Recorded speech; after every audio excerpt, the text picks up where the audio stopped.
most people heard the number and stopped listening. $1.5 trillion for defense, announced casually on social media by Donald Trump. It sounds reckless. It sounds abrupt. It sounds like a shock to the system. But here's the uncomfortable truth. If this surprised you, you weren't really watching the system. For years, defense experts have warned that America's military is built for yesterday's wars, counterterrorism, small states, while the real challenge has shifted to peer competitors, especially China. Modernization was delayed. Inflation quietly hollowed out purchasing power. Costs piled up. Decisions were postponed. So when Trump floated a number that feels almost absurd, it wasn't a lightning strike. It was the bill finally arriving. Before you dismiss it or defend it, pause. Ask why this moment produced this number. Stay with me. Because to understand the shock, we first need to understand the structure beneath it. And that's where this story really begins. What exactly is the problem we're trying to solve? At first glance, it looks simple. The United States may spend too little on defense to deter major rivals. But that framing is incomplete and misleading.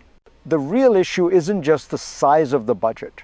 It's the mismatch between strategy, spending, and results.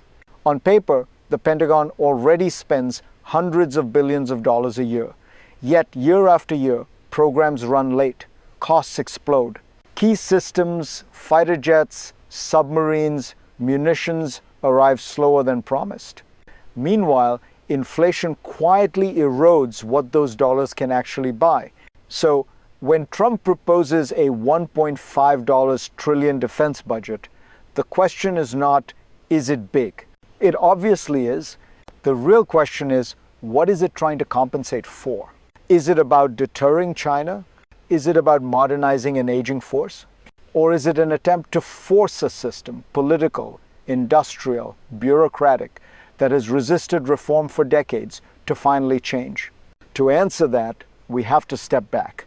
Because this moment didn't appear overnight, it is the product of a much longer arc. To understand that arc, you have to look backward before you look up. For years, U.S. defense spending drifted without a clear enemy at the center. After 9/11, the military optimized for counterterrorism and regional conflicts, cheaper wars, smaller adversaries, long timelines. That logic shaped procurement, force structure, and expectations. But the world changed faster than the system.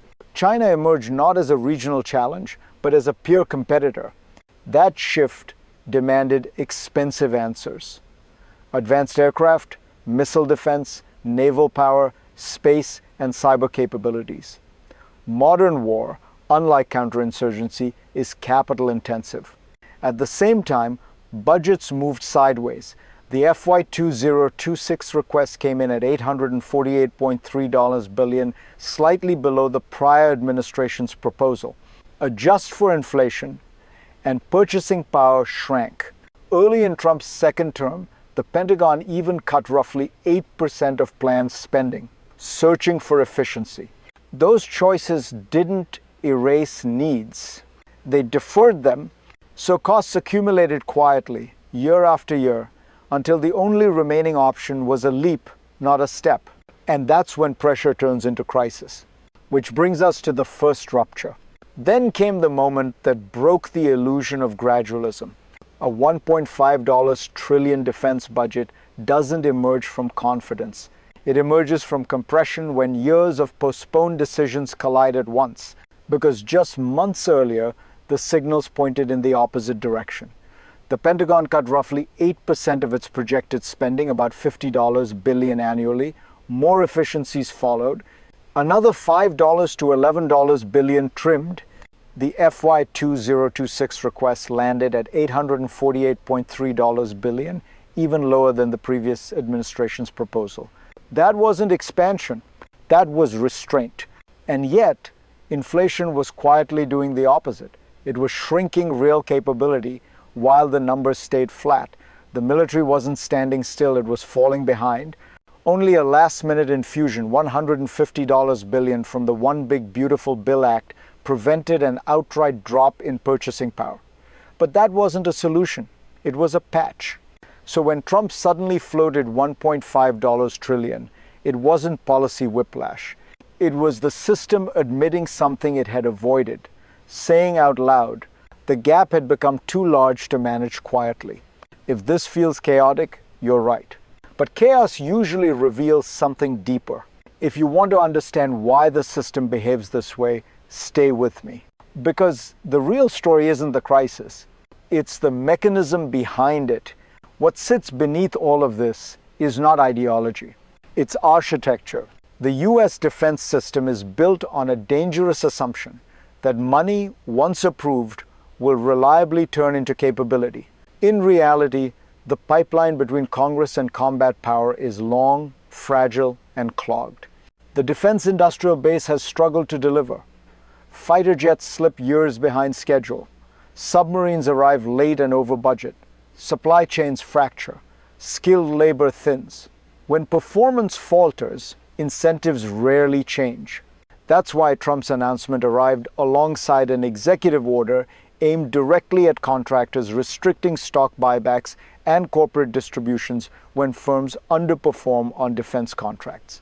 Symbolic, perhaps, but also revealing the administration isn't just asking for more money. It's signaling frustration with outcomes. Projects like the Golden Dome for America, the Golden Fleet, and the F-47 fighter are not incremental upgrades. They are system-defining bets, each carrying price tags in the hundreds of billions, some stretching into the trillions over time. When a system delays reform, costs don't disappear. They concentrate. So the $1.5 trillion figure isn't about excess. It's about a structure that allowed pressure to build until only a shock could release it. And when systems move by shock, consequences follow fast. Which brings us to the next rupture. Pressure like that doesn't stay abstract for long. Eventually, it spills into the real world. The second rupture is not about budgets. It's about execution. Even if Congress approved every dollar tomorrow, the system would still struggle to absorb it. Shipyards can't instantly build more submarines. Aircraft lines can't magically accelerate. Precision munitions don't scale overnight. Capacity takes time, and the United States has let that capacity atrophy. This is where the danger sharpens. Because great power competition doesn't pause while supply chains are rebuilt.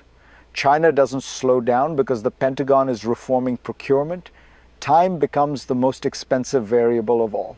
That's why the administration talks about precise, mass, lower-cost systems that can be fielded quickly in large numbers. It's an admission that exquisite, slow, gold-plated programs alone are no longer enough. But layering speed onto a slow system creates friction. Money floods in. Bottlenecks harden. Expectations rise faster than delivery. This is how confidence erodes, not through defeat, but through delay. And while this plays out at the strategic level, there's another dimension we rarely confront. Because budgets don't exist in isolation. They touch real lives. And that's where this story turns personal. This is where you enter the picture. Because defense budgets aren't just abstract numbers passed between committees. They shape priorities. They crowd out alternatives. And eventually, they land in the lives of ordinary people. When $1.5 trillion moves toward defense, the implicit question isn't whether national security matters. Of course it does. The real question is what else becomes harder to do. You feel it when infrastructure projects stall. When domestic programs face tighter scrutiny. When trade-offs are framed as unavoidable rather than chosen. And yet, you're also told this spending is necessary to deter China, to prevent future wars, to protect stability. That creates tension. Security versus affordability. Deterrence versus daily life. Here's the uncomfortable truth. Both things can be real at once. A military that fails to modernize puts you at risk. A system that spends without reform asks you to absorb the cost. That's why the defense industrial base matters to you, even if you never think about it. When it underdelivers, you don't just pay more, you wait longer for results that were promised years ago. If this story resonates, pause for a moment. Reflect on what security actually means in your life. Because what happens next doesn't stay domestic. It ripples outward. What happens inside the US defense budget never stays inside the United States. A $1.5 trillion signal echoes globally. Allies read it as reassurance and pressure. If Washington is preparing for long-term competition with China, partners are expected to align, spend more, and integrate deeper. Europe feels it. The Indo-Pacific feels it even more. Adversaries read it differently. For Beijing, this isn't just a number. It's an acknowledgement that the era of uncontested US dominance is over, and that Washington is willing to pay a premium to prevent strategic erosion. That can deter, but it can also accelerate arms races, harden blocks, and narrow diplomatic space. Markets notice too. Defense supply chains stretch across borders, raw materials, semiconductors, shipbuilding capacity, global systems feel the pull. When the US surges spending, it reshapes incentives far beyond its own shores. But there's a deeper effect when America frames security primarily through scale, bigger budgets, bigger programs. It teaches the world a lesson about power, that stability is bought, not built, that reform comes second to funding. Whether that lesson deters conflict or multiplies, it depends on what follows next. Because the future is not a single path. It branches, and understanding those branches is the final test of strategy. From here, the system faces three distinct futures. The first is the optimistic path. Congress approves higher spending, but pairs it with real reform. Industrial capacity expands, procurement speeds up, lower-cost systems scale quickly. Big-ticket programs stabilize. In this world, the $1.5 trillion figure looks less like excess and more like overdue investment. Expensive, yes, but effective. Deterrence strengthens without spiraling out of control. The second path is manageable but fragile. Money flows, but reform lags. Bottlenecks ease slowly. Some capabilities improve, others stall. The military gets stronger on paper, uneven in reality. The system survives, but inefficiency persists. Spending grows not because strategy demands it, but because friction does. The third path is the dangerous one. Budgets explode while execution fails. Contractors underdeliver, timelines slip, rivals adapt faster. The United States spends more yet feels less secure. In this scenario, scale replaces strategy and confidence, erodes despite record funding. Here's the lesson systems teach us. Resources amplify outcomes. They don't correct them. A large budget in a healthy system is power. A large budget in a broken one is risk. Which future emerges won't be decided by the number itself. It will be decided by what follows. And that brings us to the final question. So here's the insight we can't afford to miss. Trump's $1.5 trillion defense proposal is not really about Trump. And it's not really about the number. It's about a system that delayed hard choices for too long and is now trying to buy time with scale. Yes, America likely needs a stronger, more modern military to compete with China. Yes, underinvestment and inflation quietly hollowed out real capability. And yes, money matters. But money without reform is not strength, it's noise. If the defense industrial base continues to underdeliver, if procurement remains slow and misaligned, if capacity isn't rebuilt alongside spending, then even $1.5 trillion won't buy security. It will only buy postponement. This is the moment where strategy either reasserts itself or gets replaced by momentum. And for you, the question is simple but profound.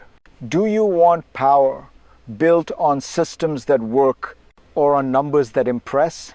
If you want to understand where this goes next, how this reshapes global order, politics, and the next decade of competition, stay with me. Because this story isn't ending here. this was only the beginning.